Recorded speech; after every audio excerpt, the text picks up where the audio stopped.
Hey everyone, Jay Moore here with the More to It podcast. We did a little collaboration podcast today. This was a good one. We got together with my former teammate in Nebraska, Matt Slauson. Obviously, Matt played 10 years in NFL, then got together which should have been one of my teammates at Nebraska, Danny Woodhead. He played 10 years in NFL. We all know him, and we got together and just talked about football, talked about life, talked about a little bit of everything. Hope you enjoy. This was a lot of fun. Just a great collaboration with the More to It podcast and the Out of Nowhere pod and those two guys. Hope you enjoy. We'll see you next week.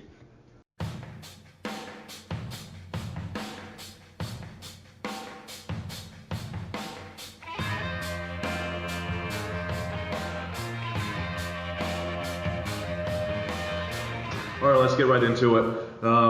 Kind of chit-chatting before we got started here, and we were talking about how desensitized we've all become because of the NFL. And we just started talking about stories, and just because how brutal the business it is, and you see things, and you kind of have to operate without a heart and a soul to be in the NFL. Agree or disagree? I 1000% agree. Yeah. There have been so many times just talking with my family and where I think they've considered it very brash comments, but like we're talking about employees of their companies or that they work in, maybe not even always family members, but maybe friends of the family members. And I'm like, yeah, like what? Why is he late? Like, shouldn't he get fired then? And they look at me and they're like, well, isn't that a little much? I'm like, I don't know, if he's not doing his job, like, why don't we fire him? Because he's not producing, he or she, but at those times it was a he. And so like, yeah, I'm to the point where like I've had to talk to my wife and be like, I don't know why, but like I kind of need to chill out some, because it's to the point where it's almost overbearing, and because I'm so just, I have feelings, but sometimes when it comes to like any occupation, I don't. I have. See, like, you start, pulling my heartstrings with like my kid or stuff like that, but other things, I mean, when you're in that business, and it's the most brutal business. I mean, professional sports, but I think the NFL alone is got to be the most brutal business because you don't have guaranteed contracts, and it's just the injuries, and you can go up and down the list. The shadiest business moves happen ever. Yeah, correct. I've already told this story on my pod about I go out to try to work out before our last preseason game, my third year with 49ers, and their whole plan was never to play me, but they tricked me to get me on film so I couldn't file an injury grievance against me. So because you practiced. Because like I practiced, and so like that got me from there on. But I remember when I went to the Rams that same year, and I did not get an apartment. I lived in like an extended stay, and literally I had my bags packed every Monday because I thought I was getting cut. Because I knew like you weren't drafted there, and I knew like just wasn't like a good situation for me. I ended up lasting the whole season, but my whole mentality was like, I'm getting cut.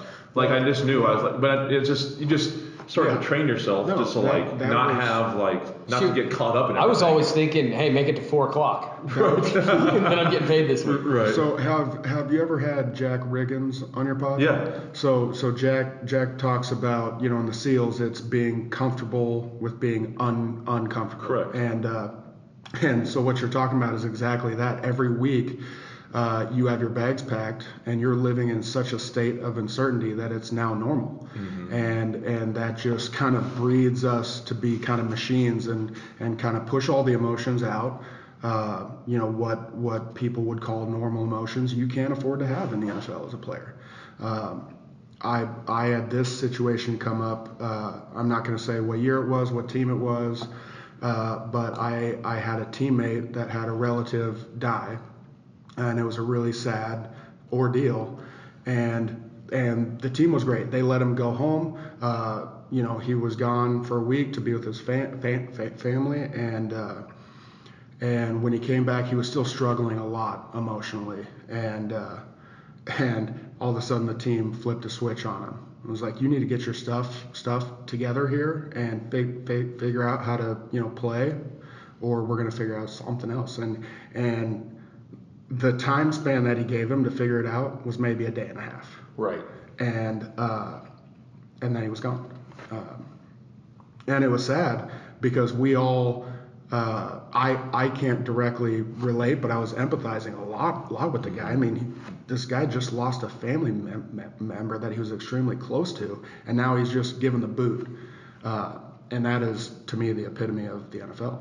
Yeah, they always, I mean, that's the situation. I'd imagine someone probably became on the waiver wire, and they're like, get him out there. Get him on film. Let's see if we can get him. And like, I mean, that's naturally thinking like, but it's just the business. I mean, you go to training camp with 90 guys. You befriend a lot of those guys, but once those 4 weeks or that month and a half is up, whatever, how long training camp is nowadays, you're down to 53 and you go on count 61, 62 guys, whatever, on total with the practice squad. And those guys 45 play on game day, so literally half of your buddies are so gone. it's just you are like, I am numb. I've become numb to emotions. Like if it's outside your family. Correct. But it's like stuff happens and it's just like, or something's like outside your immediate family. Because I tell you what, with my in-laws, bro, I got very little tolerance for stupidity, and weakness, and even with my own family outside of my wife and kids, I've got very little tolerance for people complaining just over dumbness. How hard life is. Yeah, first world problems. I mean, look, life is hard on everybody. No matter what you do, no matter what you got, life is hard. But the one constant to be successful is just to keep working, and that is not a popular thing said. You know, when I say it, the rest of my family looks at me like, well, this fucking asshole. Or whatever. Whatever that was. Right. Well, it's like, what a jerk. And the thing is, it's just kind of weird. I mean, you go from, I don't want to say living in this fantasy world, or not fantasy world, but just something completely different, and then you go into the real world, and it's almost tough to, I don't want to say tough to adapt, but it's just different. Like, just everything about it's different, because when you're talking to people and you hear all these excuses, I'm like, come on, bro. Like, you have so many excuses for every little thing. It's like, you're not good at that because you don't try to be good at that. Or you're not doing this because you're not trying to be. And like, it's one of the most frustrating things for me to hear. And probably 12 years ago, before I played in the NFL, my thought process was a little bit different, just because you're just like, there's no excuses in the NFL. There isn't. I mean, I love the phrase, don't bitch about it, just work harder. Right. Play better. Yeah. Whether, if you don't like it, then do something different. Well, work harder, play better, do something completely different. What's the saying? Keep doing the same thing over and over, expecting different results. Yeah. I mean, no. It's not going to work. And it's funny even now. And I mean, I'm not by any means a world-class golfer, but I like to believe from the pretty damn close. 3 years ago when I started, like this whole, or 2.5 after retirement, like my plan was to get better. Well, I have in each year. So like when people say like, now I have a lot more time than most people, but they say, I don't know how to get better. I'm like, well, like, and there are people that really want to get better at golf, and I'm like, is it that hard to swing in front of your mirror for 10 minutes just slowly? Yes. And so like, balls. so hey, no, but you know what I'm saying? Like even stuff balls. like that. Like some people say like, well, I just don't have the time. I'm like, oh, like it's you don't have 5 minutes. It's not that important to people. And that's okay. Like no one needs to take it to the extent I take it, or you take it. Right. Well, you take it. Come on. Right. But you know what I'm saying? And they have these complaints, and it's like, well, just do something about it.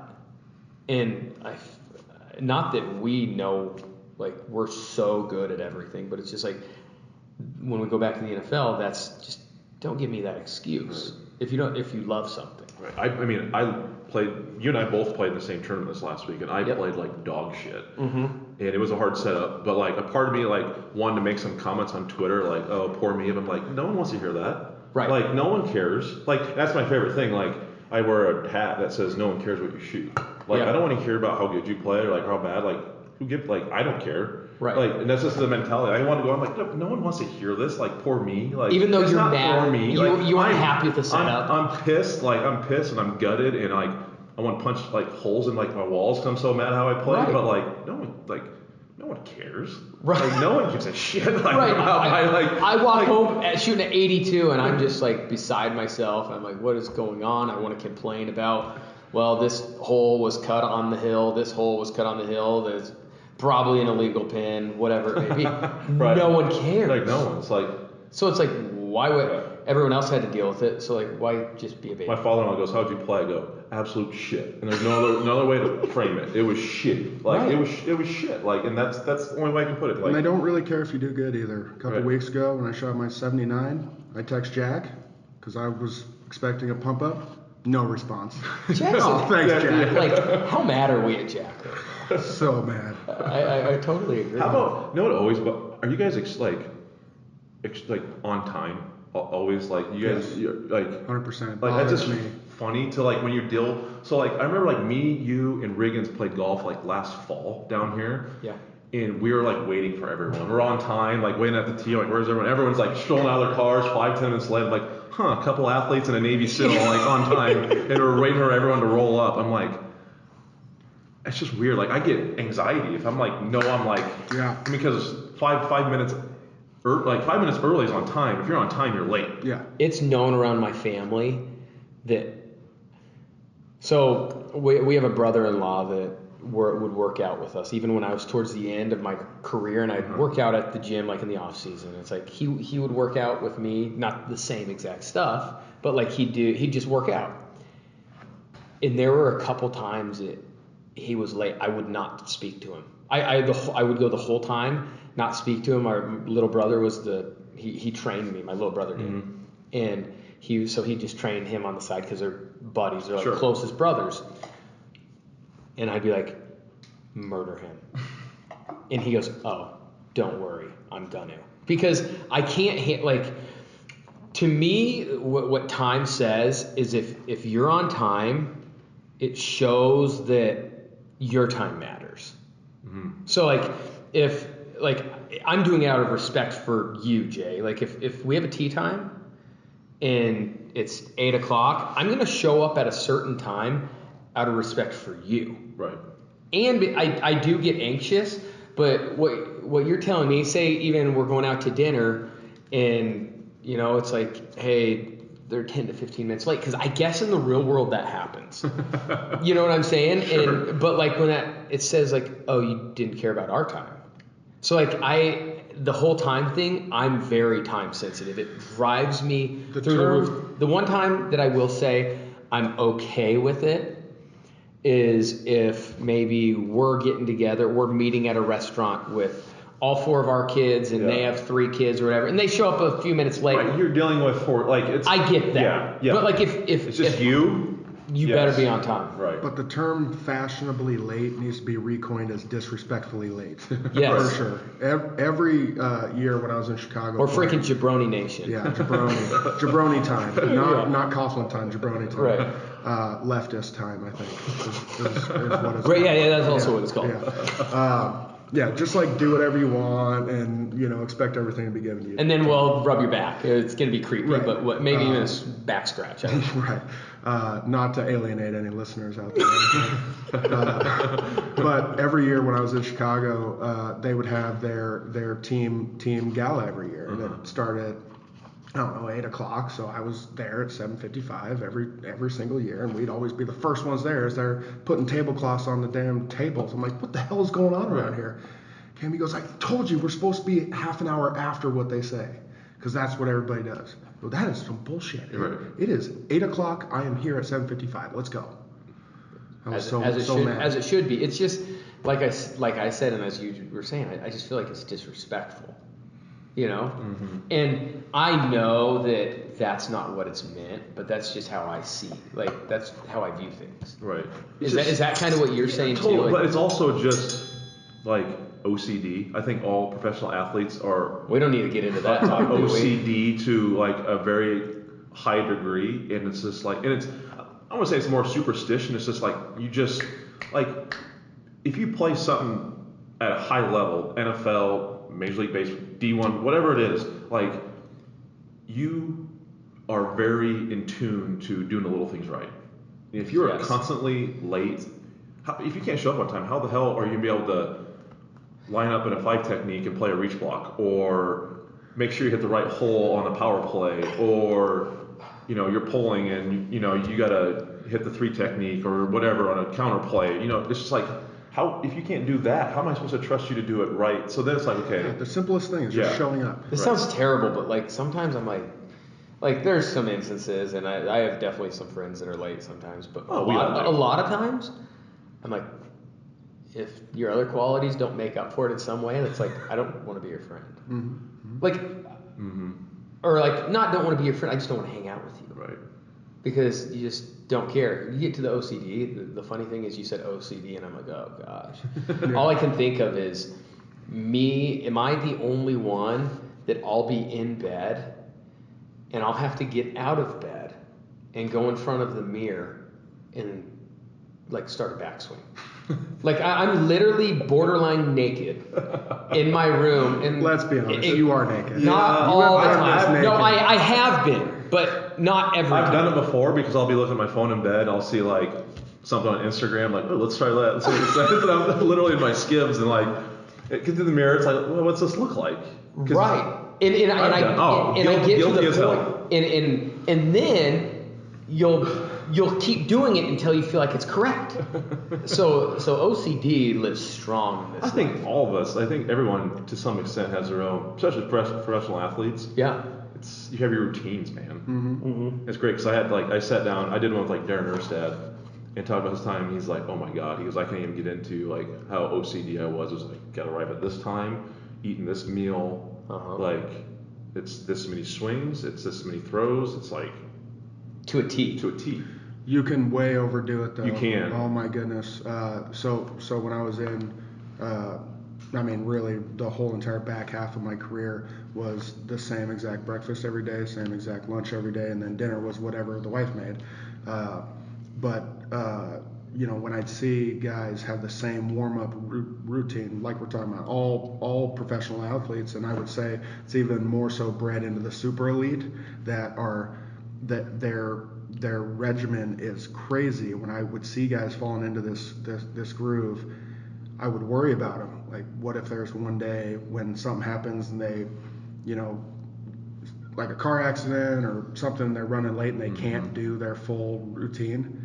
How much is that going to mess them up? Because I've seen that side just as a parent, because as a parent, all the parents out there know that it's very important to have a structured routine for your kids. But with our first kid, we found we overdid it to the point when we would put him to bed, if we didn't say the exact same things and read the exact same book, he would freak out. Our number 2 was like that too. Yeah. And after a little bit, I had to go to the wife and say, all right, we have created a monster here. We need to backtrack this hard and start breaking all of this. And it was tough. See, we only had one, but we were like no schedule, like, because he's loved to death, but he is like the most particular like 3-year-old I've ever met. Yeah. And I'm sure you could all say that about your kids at one point or another. Yeah, but the firstborn. Yeah, like, and like that. We're just, but we never had like a strict bedtime. It was never like, okay, it's 7, it's bath. It's like, oh, it's 7:30, let's do it. It's just kind of like, if he's tired, like, we'll go lay him down. Right. It was just, that's been good, because how many times you're somewhere and you're like, you can't get out of there. You're at a friend's house and it's like, you can't go lay him down, so like he can handle it. Yeah, for sure. The parents can handle it too. And the thing is, and I wonder if this is, I don't know if it's because you had your guys' son when you're out of the league. Correct. All of our kids were in the league, both of ours. And it's kind of crazy because you're talking about you guys had a strict schedule. Yeah. We did too, and I don't know if this is why, but I wonder if it's like our wives did it too, because it's the one thing we could control. And the best thing, because you said you guys had to change. We had to change too.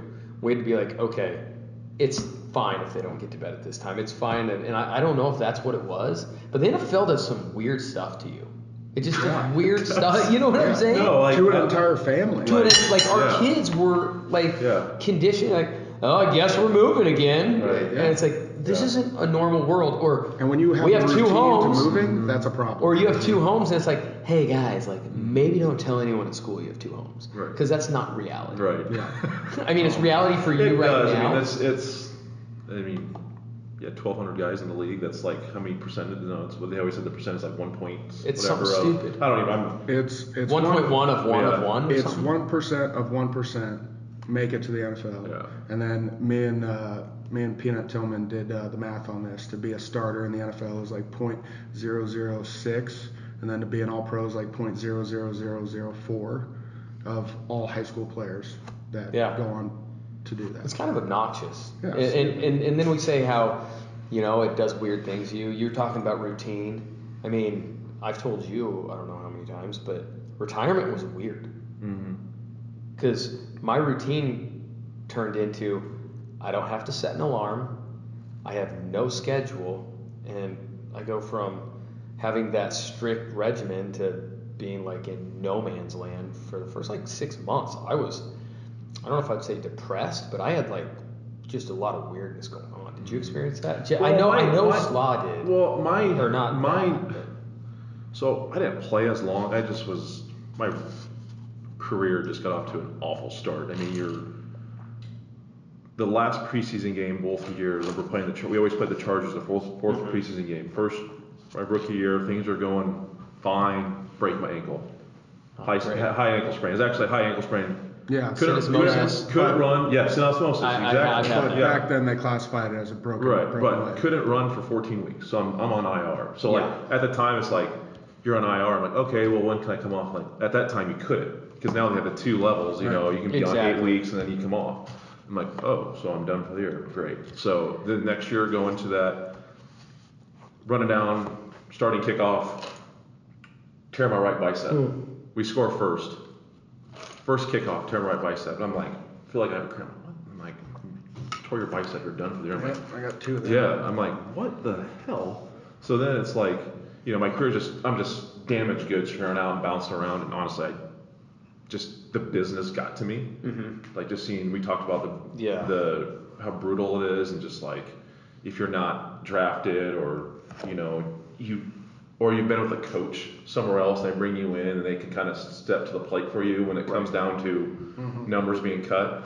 So I was just, I did the UFL thing for a couple of years, which was great, but that was a whole nother shit show with that league, just in all these other upstart leagues. You all know that, but I had to get a job. Yeah. Like I didn't have I didn't play long enough to I could take my time, but like I remember the first job I had was working in like a normal office and like trying to sell insurance, like life insurance and like disability insurance. I remember walking in there after the interview, like walk in the office and you go in the interview and they took me back to your work. And I had like a panic attack because it was like literally looked exactly like the Office TV show. I'm like, oh my God, this is like what my life might be becoming. Which is like, a great show. This is a great show, but like I was just like not like, I'm like, whoa, like it was like that's actually real. It's not just a funny show. Right. I'm like, it was a shock. So I'm like, holy crap! Like, I get worried if I could function in normal. I struggle. Like I do. Like I work from home now, and it's great. And some people, how can you do it? I'm like, well, because I'm disciplined. If I have stuff to get done, I get it done. And people are like, oh, I just watch TV all day. I'm like, well, or I just do something else. Like, well, I get up early, get my stuff done, and I'm done. Like, and it's great. I'm done, and I can do whatever I need to do. So and at times, like I still am like to start drinking. Right. Well, coronavirus, this whole thing, I was getting fairly worried. Every day felt like a Saturday for about a month there. Yeah, I know, it was awesome. But I just think, I don't know, like it's because you college and you play it, you have your attention on this one thing for so long and it's not there, and you just try to find that passion. And the golf's been it for me, but I'm not good enough to make money at it, so it's like, what you're just like, God dang, like, do I need to chill out a little bit on the golf to like, because try to find something else that's kind of the back and forth battles that I face, because like I'd want to go. I could spend 8 hours at a golf course playing and practicing, but I'm like, I'm not going to make any money doing this. Right, we're going to pay money instead. Right, correct. I'm losing money doing this, so like you got to like have that like real life talk in your head, like, hey, dude, like, so it's just it's that constant. So yes and no. It was a shock. It definitely was a shock, but I had to. Like I wasn't fortunate enough to make. I wasn't. You guys both played like 10 years, so like this didn't have that money set aside. Like I had some, but not as much as maybe you would have longer. But it's like, league minimums were $275 when I got in the league. Significantly different. Right. And then I had a split in my contract, so when you get hurt. I had that too. My first year. So when you get hurt, so now you get. I was lucky. I never had a split. See, I had a split, so I got 60% of that contract in rookie year. So it was $275. You get 60% of that, and plus you tap on California taxes on top of that. Oh, we knew it. So it's just the things. But I get it. Now, retirement for me, Woodhead seemed to do everything just a little bit earlier than I did. Yeah. Came in the league a year before me, retired a year before me, would always move teams a year before me. So I just kind of followed him around anywhere I could. Because I knew as a running back he was going to make me look better than I actually was, and I didn't want GMs to know what my actual level was. So Woodhead warned me beforehand. He goes, just so you know, retirement is not an easy deal. It's a big adjustment, and you and your wife are going to fight a lot. And, I remember telling Cammie and you one time. It is going to be tough. You guys are going to fight about the stupidest things that you won't even think is a big deal now, but in the moment it will be a big deal. Like Cammie and I have fought about mustard. The fact that it's a good thing to fight about. That she bought 3 mustards. I was upset about the $7 in mustard that she bought. I'm like, why the hell do we need 3 mustards? Who is eating this much mustard that we need 3 mustards? The $7 in mustard, but he redid his bike. Right.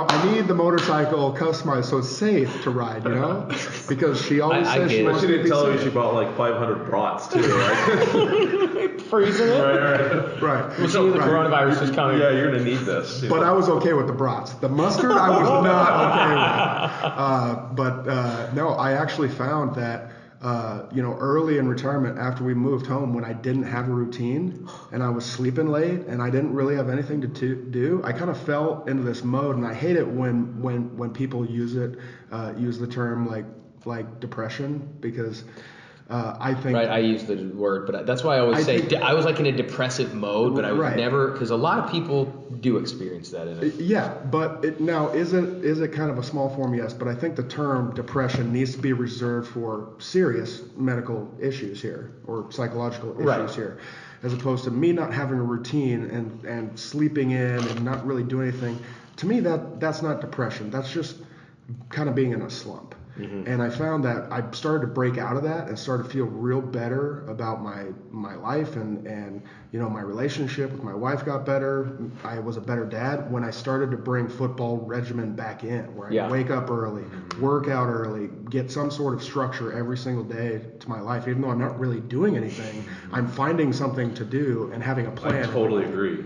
Like, I go to bed early and I get up early. That's just the way it's been. Cause, me too. I don't know if you guys, you always, wherever you were, it was like, seems like you had an early workout group, a late one. I was always at like a 6 a.m. one. So I wanted to get done so I could go play golf or just be done.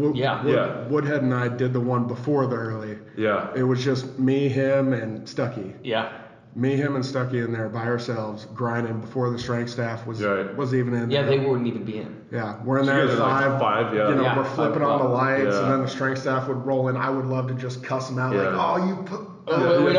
you guys are in there sleeping. You poopy faces, I think is what you're going to say. Enjoy your sleep. Yeah. No, I just go to bed early. It's like usually bright-eyed and bushy-tailed by 5:36. Me too. Yeah. But I'm also asleep before 9. Yeah, I am too. But people are like, what do you like? Well, I'm up at 5:30. Like, I'm not gonna stay up till 10:30. No. The only time I do that is if I get sucked into a movie. That's just rare because usually. But what else do you have to do at night? Nothing. Me, at least. Like, you know what I'm saying? Like, I get to the point where it's like. Well, now I decided to get freaking cows. Well, crap to do. Now you do. But like we get the kids to bed, we maybe watch a show, and then it's like, well, I guess we're going to sleep. Yeah. I mean, that's how we are. Well, I always say, like, if I'm going to lay downstairs and lay on the couch and watch TV, as well, I'll lay in my bed and watch TV too. Exactly. And have you heard people say, like, you guys have a TV in your room, right, Slaw? Yeah, I don't want to. Oh gosh, you're one of those people. But we have some people like are anti. They're like, that's the worst thing. I'm like, it's the best thing we've ever done in our marriage. No, I like it. I like it because now I've switched because I'm religious about my sleep routine. Because just as a player, you know, we all learn really fast. Sleep is the most important thing, 100%. most important tool. So I became very routine, and my routine, unfortunately, in the middle of my career, there would always be this month-long span over the holidays where Cammie and the kids would go home. So I would just be by myself, and I'd get in this mode of falling asleep to The Office. So if The Office wants to sponsor us, we're available. It's so weird that they haven't reached out to us. I know, it is weird. I mean, you'd think they're off the air now or something. Yeah, I know. And NBC, I know come why. on, guys. Because you made that comment. Yeah, NBC libs. Again, don't want to alienate. I don't want to get political, but so I'd fall asleep to The Office, and the TV on at night would bother Cammie a lot. So now I've switched to having it play on my phone, and I would face the screen down. I have it on really low, but I have it on the nightstand, so it plays in my ear. Do you seriously use The Office as white noise? Yes, I do. Oh my gosh! And it is I just ridiculous. need Michael Scott to say something. Right. So it is unreal. I go to bed at night. Cammie and I will watch a show, which right now we're watching. What's the new Western show? Yellowstone. So we watch Yellowstone, amazing show. Paramount, if you want to sponsor us too. I've heard they've actually talked to our people. Yeah, nice. So I watch that, then we go to bed, and I flip on my phone and start playing it because I know Cammie doesn't like the flashing, but I need the sound of it. And I've watched the show throughout the entirety of it 15 times now, I think so. So I don't need to see it to know exactly what's happening. You've watched The Office 15 times, the whole thing? Just... or heard it. In sort of the way... Right. I probably watched it through maybe eight times. I've done like 4 or 5 times. And then I've listened to it another 8 times. It's kind of... And it's awesome. It's kind of creepy. You're like, I turn it on, No, I set it down. We're all OCD to some extent. I told you, Yes. like we all are. Like it's 100%. It's kind of scary. Yeah. I mean, that's a little weird, but I like it. I really like it. Success, bro. Speaking of other weird things, you guys ever try any weird things in your careers to like try to get a leg up on the competition? Just when you make a little more money and you're like let's try maybe like weird sex stuff. Always. Speaking of legs up, yeah. No, I'm just like, because you hear like the guys start making a little more money. It's like, oh, I got a chef now. I got this massage lady. I have this. I'm doing like this new treatment. I'm doing this like Woodhead and I can. We're completely different. So like for most of my career, I did get like worked on, like body. Oh yeah, you get stretched. No, he didn't do it. He didn't get worked on at all. Yeah. He didn't even get stretched.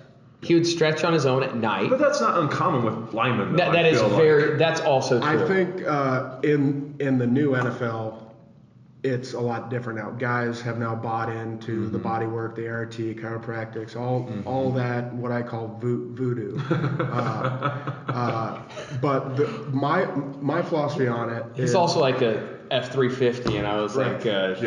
Maserati. Yeah, Maserati. I'll say Tesla because I like that better. But. Right. No,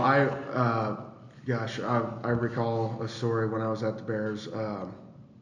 Jay Cutler actually had to pull me aside because I was getting so frustrated with some of our receivers at the time that had these little nicks and dings that they were out for weeks with. And I'd just come in there and just berate them with just all sorts of comments. And eventually Jay would pull me aside. He's like, look, you got to realize something. You were an 18-wheeler. You blow a tire, you got 17 more. You're going to keep on rolling. These guys are high performance like Ferraris, Lambos. An 02 deal goes out in those, they are done for weeks. I mean, you got to realize there's 2 different types of machines on the field here. and you weren't one of those. I said, oh, thanks, Jay, appreciate that. Yeah. Love you, bro. Yeah. But no, my philosophy of body work, I know all that stuff works, but when you look at how much better are you afterwards, you're talking about single digit percentage points. So there was a year I messed around with massages, and I would get a massage once or twice a week. I did it for maybe half of a year, and I did feel better. But when I'm talking about throughout the course of a week, the hours spent away from my family to do that, to get 5% better, I learned to play at a lower percentage and be successful because I would rather be with my wife and kids when I could. Yeah, no, and it's true. Like, I mean, you'd say about what Jay said, like, if I was 2% worse, they're playing the guy behind me. Mm-hmm. Just because of, or not 2%, like if I can get that 2%, like I'm like, that meant something to me. Not me personally, but I'm saying like getting maybe a certain play called for me, like an option route, a wheel route, because if I didn't have that, then I'm less valuable to the team too. Well, and then the speed and skill position, it is different. It's significantly different. So the thing that I learned to do is I'd have people come to my house. Yeah. And that's when, like, so my kids would be around me as I'm getting a massage or the people that did my massage, my chiropractic care, whatever, they knew my kids because they just worked on me in my living room.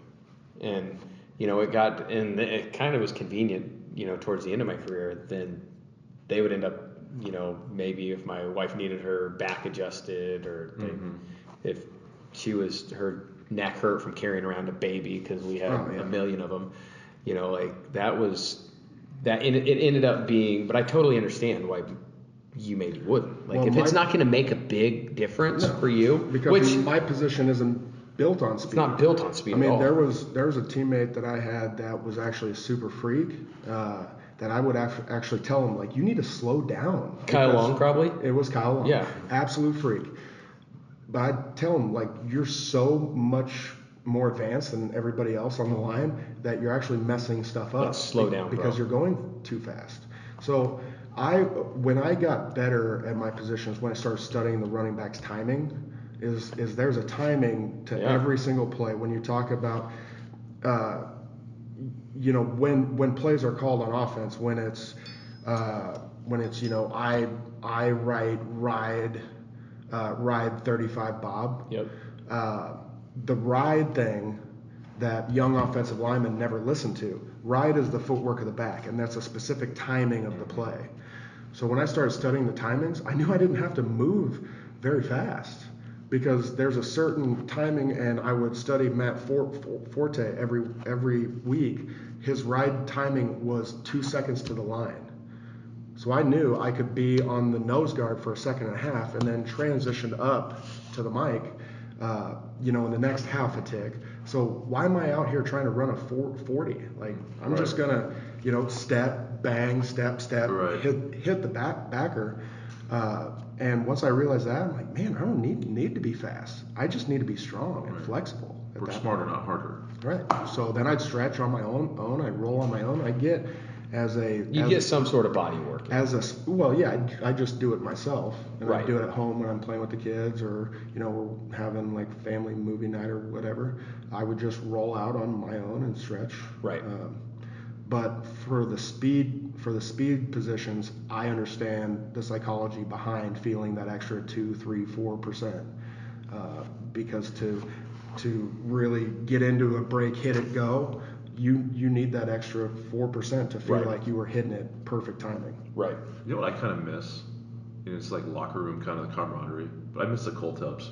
Yeah. Cold tubs were the best. Like, they suck, but they're like, I miss showers. Like, showers too. I would say it goes showers, cold tub, sauna. Danny loves seeing Tom Brady naked. So. Love it. I bet he's got an unreal piece. I mean, I'm just saying, based on how amazing everything else is about him. He gets Giselle.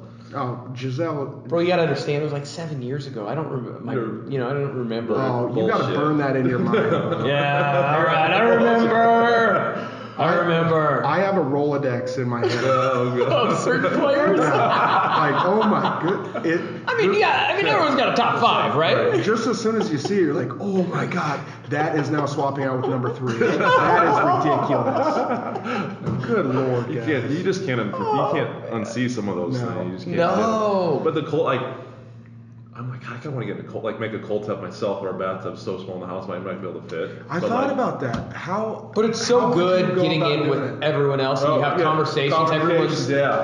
everyone's like in a bad place. Well, you're bitching about practice, how shitty that practice was, or like how you mess up here, or or you get someone that you crushed on one play or whatever. But it's just like it was like a therapy session for all the players after a practice. My favorite was in San Diego's relatively big one. I don't know in San Fran. Well, San Francisco, when I got there, their facilities, that was the biggest Oh, it's shock to terrible, me. weren't So they? it's we were still in Candlestick, but our practice facilities where the new stadium is now in Santa Clara. And you pull up, and I'm like, okay. And I walk in, and like the weight room was honestly not much bigger than what we're sitting in right now. And then like it was like a couple doors that went to the locker rooms, and like we didn't have we had a big hot tub, but our cold tubs are like the old school like metal tubs. Okay. So we had more like hot tubs. So that's like, big- and that's like when I was at the Rams That's facilities what they were had. really good. That's what they had. So you could transition from hot cold. You could do the contrast. I gotta be honest, it was always fun for me. I tried to make it an annual thing, maybe even more than a couple times a year, as there'd be a big group of guys in there, and I'd just walk in with just a hoodie. So that's the time that I really enjoyed, because making people, like, I got used to trying to make people comfortable with being uncomfortable. Yeah. I never worried about walking into the cold tub naked. It was always walking out of the cold tub naked. Shrinkage. Yeah, that's guys. what I Hey, worry whoa! I was just in the cold tub for like Yeah. 20 minutes. Do not judge. So when I get in the cold tub, I'm like, I was actually in the, that big freezer room for the last hour. Don't judge me. Trust me, it's average. Trust me. The best though is, when you go in a really hot shower before you get in the cold tub. Oh yeah. I just gotta tell them I'm a grower, not a shower. Really good. And without a doubt, I am. No, I really love the cold tub, and that actually brings up one thing you were asking about as far as kind of different outside the box. I did do cryotherapy. Yeah, for I a wanted year. to do that. I've never done it. I really enjoyed it because I'm a cold tub guy. Yeah. I did mess around with the cryotherapy thing for a year, and I really liked it a lot. I did feel the benefit in it for sure. That is one thing that Yeah.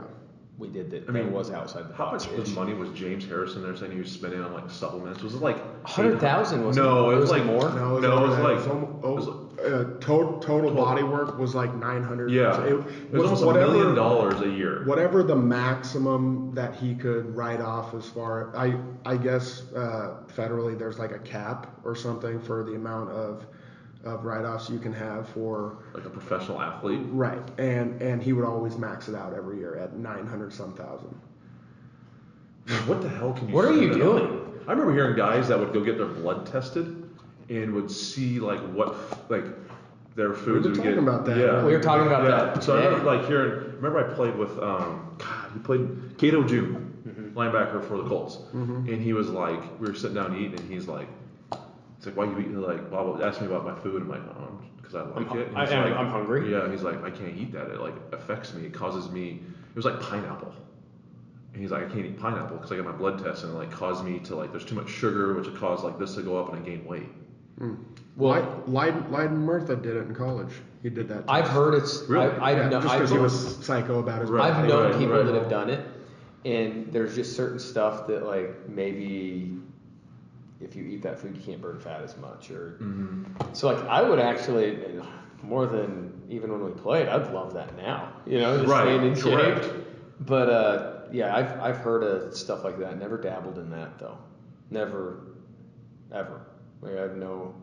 Were you strict though, like diet wise? Not really. Towards the end of my career, I just tried not to eat crazy junk. Right. Because I mean, I was in my 30s, so Right. Well, I didn't want to just. and blow like up. it's so easy around you. Like you go on those chartered planes. It's like, hey, do you want king size Snickers and like and you're pies just and crushing cookies? Skittles. Yeah. Like, Just sure, I'll have my fourth Uncrustable. Right, you know. right. But then they look at me weird for bringing a bottle of whiskey on. Right. Like, come on. Yeah. Yeah, I know. It's like, what are you doing? Way less calories in that. For sure. For Way sure. less Enjoy all calories. your gummy bears, guys. Speaking of, those trips and stuff. What about? I want to hear Jay's view. I think a little bit more than anything. And you've maybe talked on your past pods, but like, is there gonna be football? So I've literally done a pod saying football's gonna be played 100%. Like I did one with Brandon Vogel, who's with Tel Varsity. And, yeah. We're doing like position expectations at Nebraska. Just like, yeah, football's gonna be played. And this was probably done a month ago. Yeah. 2 months ago, maybe three. Well, what are we in July? So like May. They all run together. Yeah, right. Like May, I'm like, okay. Then like June hit, and you're like, okay, people are gonna be allowed back on campus this time. Like, oh hell yeah, football's gonna be played. Now, I mean, besides Ivy League and whatever league that's also pushed it back. Listen, they don't make any money playing football. I know. They don't make any money. They can do whatever they want. They're probably viewing it as great. It's a budget cut for us. Like we can push it off. I personally think that's the only reason the Big Ten even took the non-conference out is because it's like, we don't have to play South Dakota. Nebraska has to play South Dakota State, Cincinnati. It's going to save them $6 million. I don't know. Yeah. I don't have a number in front of me, but probably around $6 million. Right. For the 3 non-conference games. Is that what it is? No, that's probably high now I think about it. I mean, I think Cincinnati was going to get like 5-15. I think SDSU was going to get like $1 million. It's kind of ridiculous though. Like, so now, maybe it's, I don't know. Like, but well, I mean, I would love to go cuts. through a pros and And cons. they just avoided 3 losses, so that's good. Coward, he just made this comment about Nebraska saying it's a C-level job and it's a 7-win season at best. Well, freaking, because we're only probably playing 8 games. Right. No, I just, the reason I say that is just because I love Nebraska so much. I just want them to be great. We're hard on them. Yeah. We're all hard on them. And they should be hard on them because they should be good. Yeah, the expectations are super high, and every year they are going to be high, and that's the way it should be. Right. No, I do think in my biggest reason, my biggest thing is this coronavirus, this whatever it is, this whatever we want to call, this isn't going away. It's going to be here next year. Right. So like. And it was here the year before anybody knew about it. It was. So like let's just do what you have to do, but the economic impact is much greater in my opinion. Yeah. What implications financially is this going to be nationally? Iowa State's AD just came out and said if they don't have college football in the fall, it will cost Iowa State $40 million. That's a lot. And they'll put them behind about $73 million total in the hole just because of what they're dealt with without any spring sports and everything else. And doing so in the city of Lincoln. I don't know if you guys have seen this, and I've said it many times on radio and podcast. Iowa State. That's Iowa State. Like so every home game at Nebraska is $30 million. It's full sold out. Every home game just the city of Lincoln is like $7 or $8 million. So let's just say if you do have 10 conference games, how do they still get their 7 home? But then if it is 7 home or 6 home and 4 away, you're at 45,000 capacity. Maybe I don't think you're going to get full capacity. I just don't think it. They're not going to allow it because if someone else, kind of like the Ivy League, once they shut down, everyone was like, "Oh, we better do it then. We better shut it down." Even though the Ivy League, I don't know if it's last I heard but they were talking about 1/3 capacity, so that would be 30. Yeah. 35,000, 31, whatever. 32. We're not math majors. And I have friends that played in the Ivy League, so I know they're real sports, even though. The biggest thing was like people are like, who? Well, the funny thing is people are like, well, you got to follow what the Ivy League's doing because they're really smart. I'm like, They don't care. You're right. They don't care. Every sport there costs them money. Yes. Yeah, their money comes They're from... saving money by, hey, let's shut football down because we can save money. Their money comes from the debate team, the chess club. I mean, by the way, Harvard's debate team? Serious. Solid. Serious. They got some baller debaters. Yeah, they do. Yeah, I do. I mean, I think the SEC's like they're not folding yet. The Big 12's not folding yet to no non-con. I think they're waiting as long as possible. That is a good point, though. I never thought that you brought up that do it now just to save money, because Nebraska's already made budget cuts. I mean, they've already, Hoiberg and Frost are donating like 10% of their salary back to university. They've let go some people at the university. They've made some extreme budget cuts just to prepare for not a full capacity. I mean, that's ticket sales alone. I mean, so if you want to say it's, if it's 35,000, maybe now they're only making 15,000, or excuse me, 15 million. Yeah, but the loss of money for just the city alone. Yeah. I mean, what are you supposed to do with that? I don't know. It's gonna be. I mean, that's the biggest thing is like we aren't going to see the biggest impact until like a year from now, in my opinion, to our economy. I agree. That we're dealing with. And I think we'll once see all the something. bailout money's done, once we're gonna see it though. We're gonna see it. Yeah, we're all gonna get nailed. The taxes are gonna go up, and then the money's. It's just. So I just think it's too big. I always said it's too big to fail. And again, we talked about being insensitive. I'm a little more insensitive to this whole thing. Yes, I know people are freaking sick from this, but I also know like people need this. People need football. Like without a doubt. Well, it's college football. I think NFL is for sure going to play. They got it. Because your window's only so small for these guys to play, and I would 1,000% sign a waiver. I would have yesterday. Yeah, like I'm signing a waiver to play because that window is so small, your opportunity is so small, so you got to capitalize when you can. So now, if the statistics looked something different, I'm saying on what we've seen in the virus, right? People might not sign the waivers. Yeah, you know what I'm saying. But I mean, Right. if you look at what the stats are, like Well, if you talked about it, like if you just look at the numbers, you're like, and you've been in a math class before, you're like, right. The percentages are severely in our favor. It doesn't mean we're not going to get it, and I know, like, my grandpa's had it, who's 92 years old, knocked it right in the teeth. Yeah. Just knocked the coronavirus's teeth out. But there's some that, they suffer, and it sucks. Like, I mean, the thing that's kind of weird to me is how there's a couple things that are weird. We talk about the coronavirus and all these things, Ezekiel Elliott, all these other famous people. Russell Westbrook has it now. James Harden has it now. Or James Harden might have it. I can't remember, but I know Russell Westbrook does.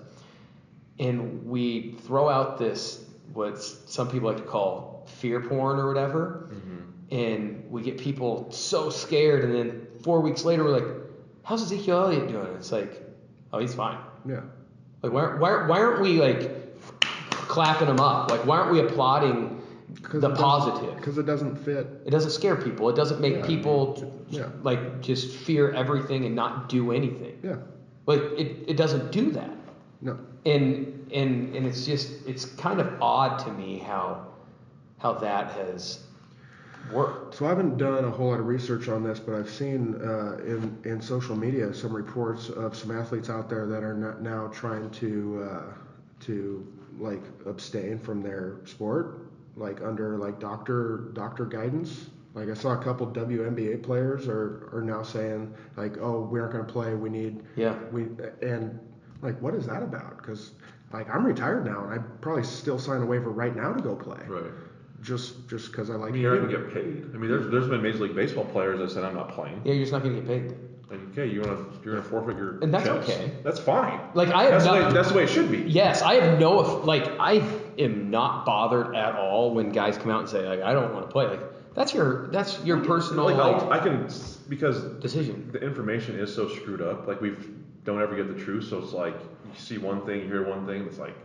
But why aren't these pro athletes looking at the other pro athletes that have had it and have come out the other side? I know. 100% fine and go, oh, okay. Right. So if I get it, then and again, this is me generalizing a lot here, but for these players, it's essentially like getting the flu for them.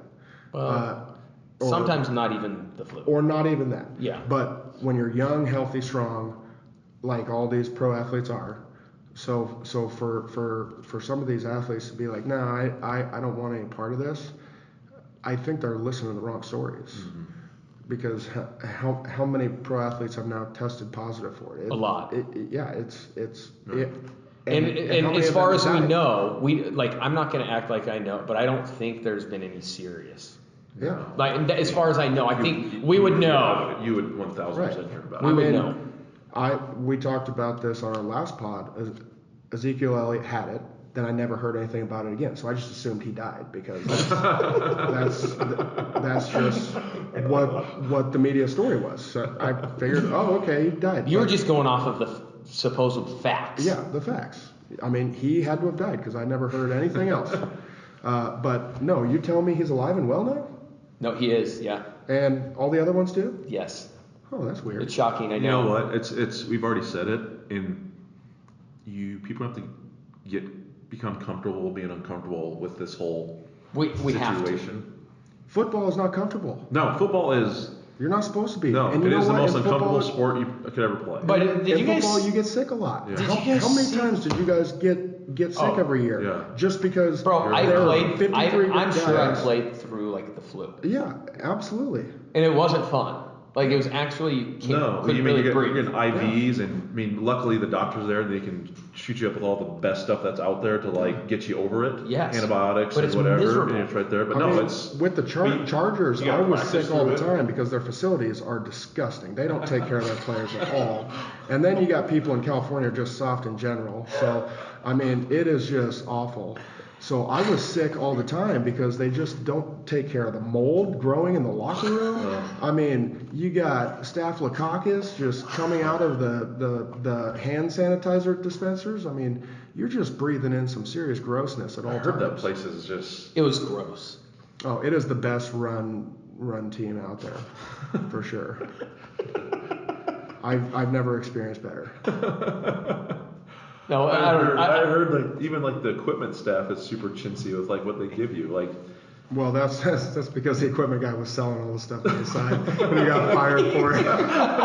I love that guy though. What's his name? Bob Wick. He's the best. Yeah. Bob Wick was. He made me laugh.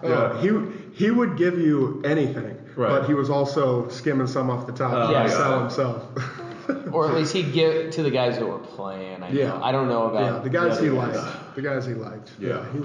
He was sweet. no, you always have to be smart. You always made sure you're a good friend of the equipment staff. 100%. Yes. Because you knew. Do not treat them like dirt. No. And If so you many treat them guys well. do. I know, because they think they can. It's like, what are you doing? This guy takes care of all your equipment, takes care of all your Laundry, like. Yeah, everything. Like, And you want to get some free hats for your dad and your brother and your sister. Treat them whatever, right. Right. Go treat them right. Yeah, Get them a nice right. gift at the end of the year too. Right. But all these guys just treat them like garbage.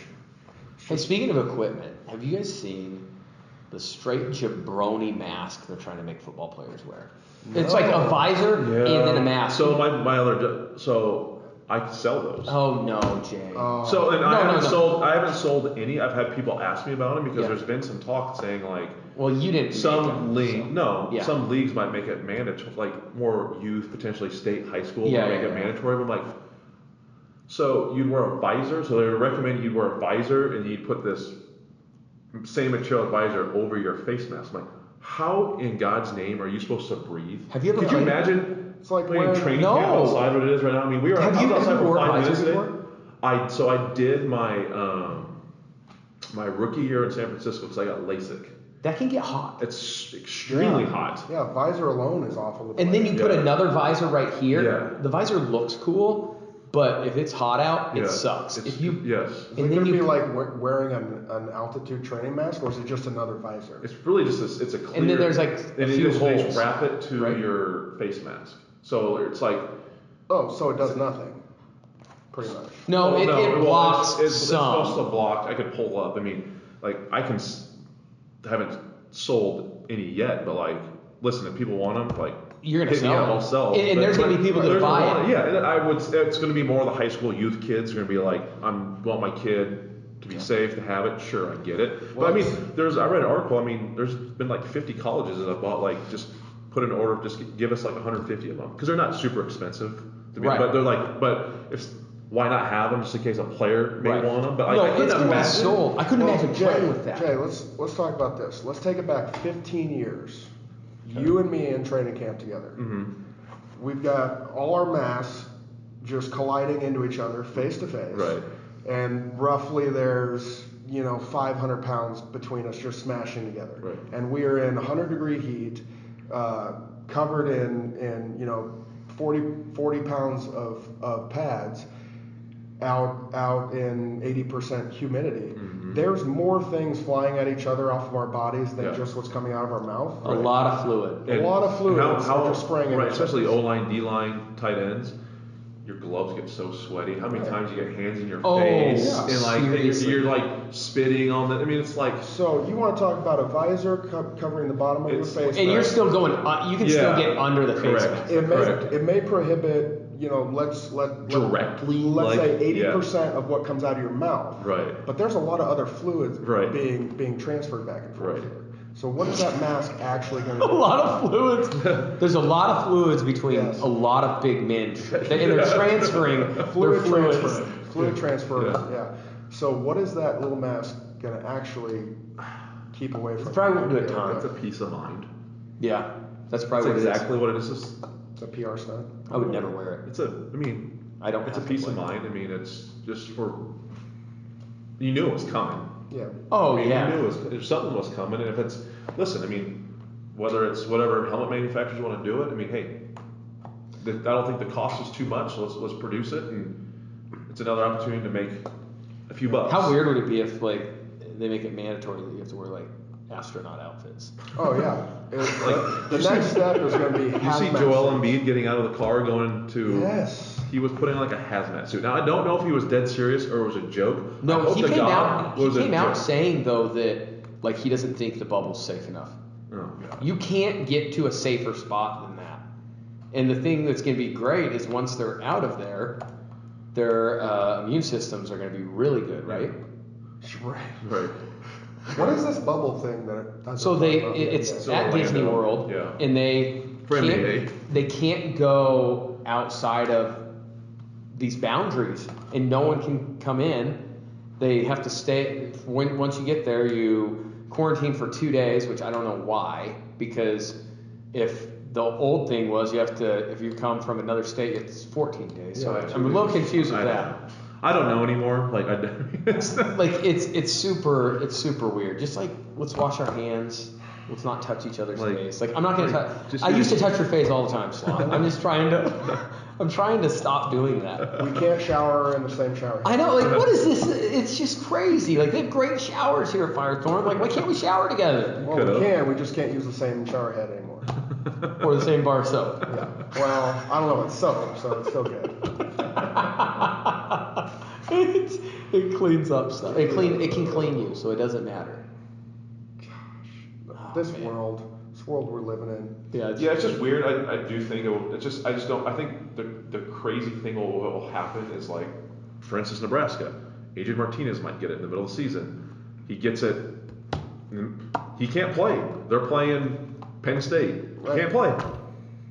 Just because, and he could be completely fine, like, and just because I'm sure asymptomatic. Right. He could be asymptomatic, but if he has it, he doesn't get to play. But I don't know the in-season protocols because I mean you can't get tested literally every day. I heard that it's going to be like 3 times a week. Okay. That's aggressive. That's expensive. But there's that's the biggest thing too, the cost. There's also a couple day period in there where you have it and you won't show anything. Right. It's a false. They call them false negative. Yeah. False negatives. The thing is, if you had it and you had to get a test and you did it on your own, you know how you get P-tests and they had to go up and they literally would look at your stuff? Yeah. Maybe they don't do it there, so you take another person in there with you and make sure it's like, hey, you don't have corona, right? Yeah. Can you give me some of your saliva or whatever? Yeah. So maybe that's how. Dude, they're like scratching your brain when you take the test. Oh yeah. Do they? I've heard they have. Maybe I was listening to a pod. I think they're trying to get a saliva. Where they spit. But the PGA Tour ones, you see all the guys doing, they're literally sticking that swab and like your eyeballs like moving. It looks terrible. It looks terrible. Yeah. It looks awful. And it's like, how do we really know that this is the coronavirus test? But actually, they're just trying to touch your brain and they're turning an off switch on. That's just on and off switch. So like, they can't reason normally. Right. It's like here's the little thing. I'm sticking up this little Q-tip in your nose, and there's actually a button that just turns on reality. It turns on and off reality. Justin Fields gets at Ohio State. They're in trouble. Like it's any starting quarterback in general, but like any of your starters, you get it. Like a starting center, get it. Like that's a huge. I don't wish it upon anyone. But if like it happened when we were playing, yeah, and they were asymptomatic. Right. Correct. Not the bad. Right. Not the bad stuff. Right. But say, Justin, do we play Ohio State this year? Let's pretend we do. If not, and no, Justin, we don't. Justin Fields got asymptomatic. Nothing was wrong with him, but asymptomatic. If it happened, it happened. Yeah, what's the biggest thing in the Big Ten is they don't know if Rutgers is going to be able to play, and they don't know if the state of Michigan is going to allow it. That's real. I did not know. Wait, that's real. Say that again? So that's real. So Rutgers has already come out and said no on campus classes in the fall. Really? Via all online. Well, I mean, Rutgers, New Jersey, close to New York, like. But the kicker is, I don't know if the stadium is actually on campus. Ooh. But what do the student athletes do? You come back here, do you stay in the dorms? Do you get an apartment? What do you do? Right. Do you take your classes online? So that, but then Michigan with their governor, we all don't need to get into that. But anyone that's watched the news, we can get into it. Well, for another day. Right. We can say that for another. But I mean, you got Michigan State, Michigan there, and obviously a ton of other schools. Central Michigan, Eastern place Michigan. higher. Right. But that's there's talk. I mean, but they're allowing professional sports. The Detroit Tigers are going to play. The Detroit Lions are going to play. Without a doubt, they're playing. Detroit Pistons, obviously they're playing. Oh, I don't even know if they're even playing this. The governor wants that money. So I just don't. That's another dynamic. I think it's going to happen. I think the universities will be like, come on, like. Well, I hope it happens. I mean, come on. You got Michigan State, Michigan play like Rutgers. Oh well. Like it's Rutgers in my opinion. So like I wanted them to play just because I like Noah Vedral and I wanted to see him play. Yeah. But outside of that, it's whatever. Right. Yeah, the Huskers will beat them, so we want them to play. Gosh. But yeah, hopefully it happens. I don't know. Man, I just want things to get back to normal. Well, here in Nebraska, it's not that crazy bad. Yeah. No. We have nothing to complain about. No. I'm just saying I want our world to get back. Correct. I want people to just stop being scared and just digesting all the information that they're getting. They just can't make sense of it. The thing that's frustrating. That's the biggest thing for me. I just want people to make sense of everything and use it for their own judgment and not what someone on CNN and MSNBC, Fox News, whatever it is, says. It's frustrating. Think for yourself. When someone reads Twitter and they read a headline and then just believe it, and it's like I don't know, maybe digest it a little. Yeah. And then if you don't quite agree with it, maybe look for something else and see if everything lines up and it's like, oh my gosh, everything's bad. Or also understand that, what's going on in our country. I mean, just as far as it's an election year, people will talk about it. We understand that. Mm-hmm. Something happens every election year, and it's going to be super. I've said this a lot. I'm not saying I think this stuff's a scam. I'm not saying that, but it's still going to be super interesting for anyone that's following it. What's going to happen on November 4th? It's just going to be interesting. I'm not saying that it's all fake because without a doubt. People are still dying of coronavirus. There's still some badness. There's still, let's be honest, there's still a lot of hate in the world. But things are weird and amplified, I think. Or not things, but I mean, I'm wondering if the coronavirus is amplified. I don't know. But I'm wondering as a human being, I'm just what's true? What's true? It's the beauty of how great social media is and how entertaining it is, but it's also the pure nastiness of it all. Right. Because everyone has an opinion, everyone has it and it's great for all of us because now you can make money via social media and all that stuff, but also it's now you have every swinging has an opinion can get at you that shouldn't have one. And now, followers, the sheep out there are now taking this as fact, just somebody's opinion that they say, everything we're doing here is opinion. But a follower would listen to this and say, nope, that's fact. So correct. They're running with that. We're not saying we're right on everything. I know I am. Well, you are, but Jay and I understand that our opinions. I try to stay in my lane as best as possible. Right, and that's the thing. I understand. I'm not saying I'm the smartest guy in the world. I just have questions about things. Yeah. I really do. I have questions about, but I mean, I have questions about more than just what's going on right now. I have questions about. I know I'm not the smartest guy. I just haven't been wrong yet. So, when and if that happens, I'll let you know. I will always question everything because, again, going back to what we first talked about, we've all seen in business and seen the crazy things that go on that they don't want you to know, but you hear about it, you're like, oh, okay. Yeah. Like, that's the case for that, then what the hell are they doing in this situation or other situations? Like, even like the NFL, you get to the NFL and you're like, whoa, this is super twisted. Right. Mm-hmm. So then that's probably like the whole like desensitizing of everything. You're like, you just question everything. I question everything. 100%. Everything. I question all people's motives. It's probably turned into a weakness at times for me because I look for the worst in everyone. Yeah. And that's terrible. Well, I always see what's your MO, what's your main objective? Why are they doing this? Like, what's their play? Like, it's always like my head, like, what's their play? Why are they doing this? I do that on both sides too. So I do it on Republican, Democrat, whoever's independent. People like and it's like even my best friend's like, oh, I know why he's doing this. It's like, no, he just can't go for a good time. It's like, oh, I know why he's doing that. Like, you just do it. Like, you do it. Like, I know why he's going on that golf trip. Like, exactly. It's like, that's such an NFL way of like thinking, isn't it? It is so twisted. To spin us down a different avenue here, I always ponder because I'm such a. You're a genius. Right. Right. Well, I'm not that. I'm just never wrong. So. I always like to think, how do we come out the other side? But now I'm thinking, what does the other side even look like of this? I mean, when you're talking about all the hate that's been going on in the world, all the rioting, how do we get past that with Corona stuff? How do we get past this? And what does the world even look like afterwards?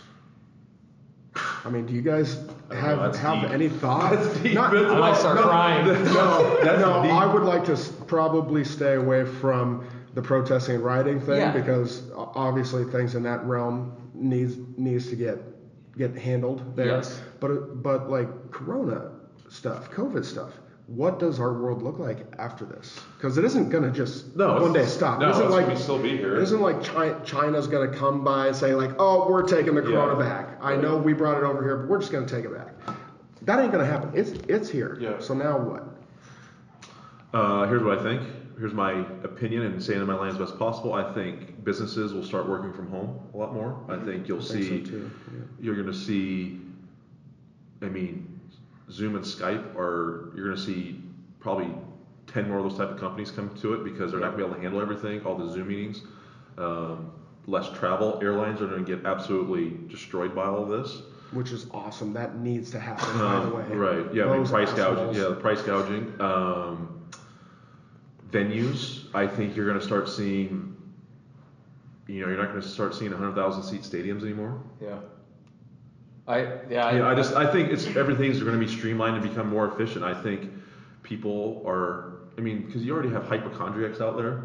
Yeah. And you're going to see, someone brought up like, are our kids going to now see that operating with a mask on in public is becoming more and more normal potentially? Mm-hmm. Like childhood kids makes me wonder if it's just going to be professional video gamers and that's it. Yeah, I mean, I just think it's just going to be. Or they play the NBA with an imaginary ball. In a way, it's like the world's going to, almost to a more simpler times, but not really. Nobody's going to wear pants to work anymore. Working from home. Pant sales are going down. It's gonna kill the fashion industry. I mean, no one's gonna wear clothes anymore. Which all you can buy is the jackets of the suits. Yeah. They aren't even gonna sell bottoms anymore. Right. It's just you wear underwear and jackets. You don't need belts. I mean, flip-flop sales are going through the roof. Yeah. You're gonna go through the roof. Right. Robes. Other things. By the way, next pod, I think I'm just gonna do a freaking in my robe or something like that. Yeah, for sure. I just think that's what's gonna happen. I just do. I don't. Until you have a vaccine, or it's like, hey, but again, I don't even know what the vaccine does because you have some sort of a flu vaccine. You can still. I don't know. Like again. You can still get the flu. Right. It just But I don't know. It's just so. That's what I believe. Yeah. I don't know what I'm trying to think of other things, but I just.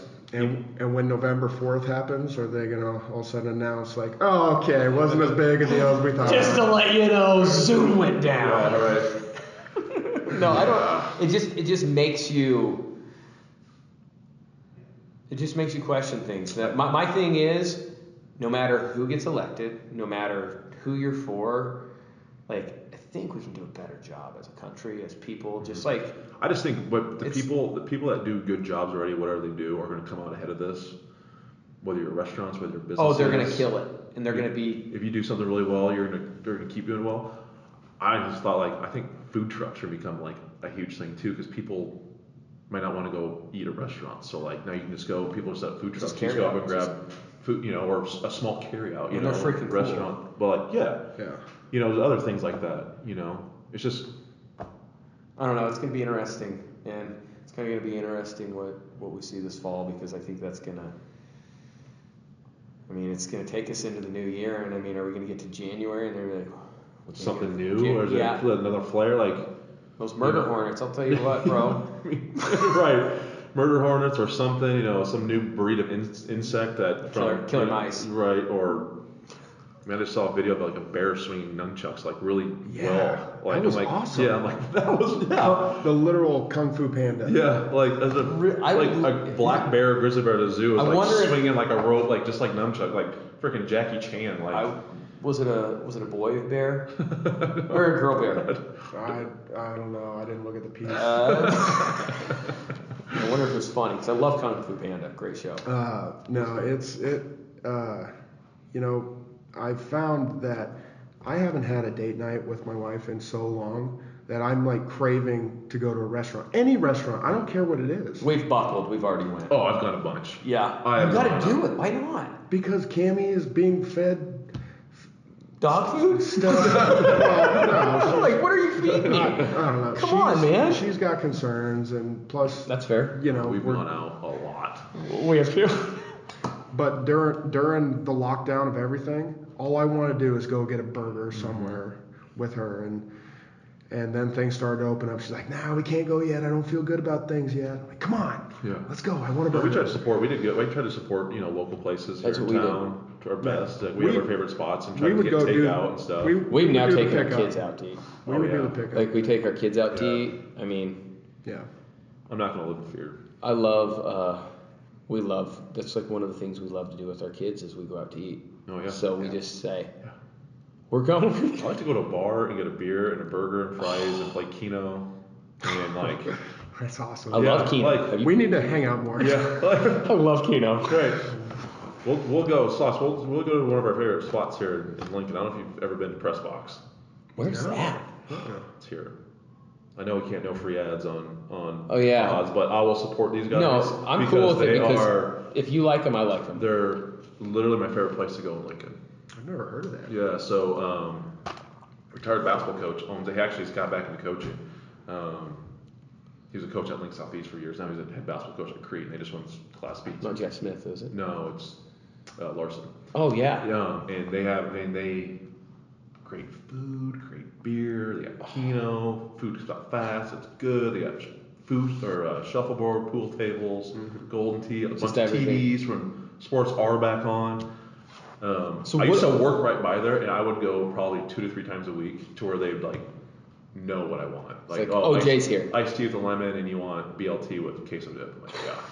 That's exactly what I want. It hasn't changed. I will tell you, when the shutdown was happening, only takeout orders were going on. I had a hankering for wings so bad, and I go to the end zone all the time for wings, and I knew their hours were all jacked up because they're such a small little mom and pop shop, and so I just called them on a whim, and they answered, and it was the owner, and he's like, "Yeah, sorry, we're closed.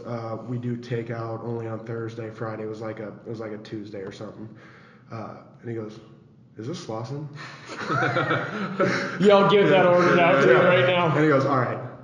When can you get here? I'll fire up everything." I was just in here to just do some bills and all that. He fired up everything, made me 48 wings and two pies to go. It was incredible. I love that. So we had the press box, and now have you been to the aisles? Yes, Yes. I like it's that. back open. They did some remodeling now, and it's back open after all this. Nice. But we got to do, the press box is, oh man, I'm telling you. So good. Like 22 ounce frosty mugs, beers. I mean, the cake, we already ate. I could go and crush a burger I'll go or a again. buffalo chicken sandwich. They have the queso, the fried. Oh my God. I wish this pod have video so that people can see See, how many crushed beers are on this table. We got a few Busch Light tall boys around, and we have some leftover plates. They're corn cans. I mean. Yeah, the corn cans. That's yeah. right, for the farmers. Yeah, man. Well, awesome. All right, boys. That was good. Yeah. That was a lot of fun. Yeah, that was a nice little collaboration between the More To It and Out of Nowhere. We'll have to do it again. Yeah, we will. Talk about some football when we have football. Sounds All right, good. boys.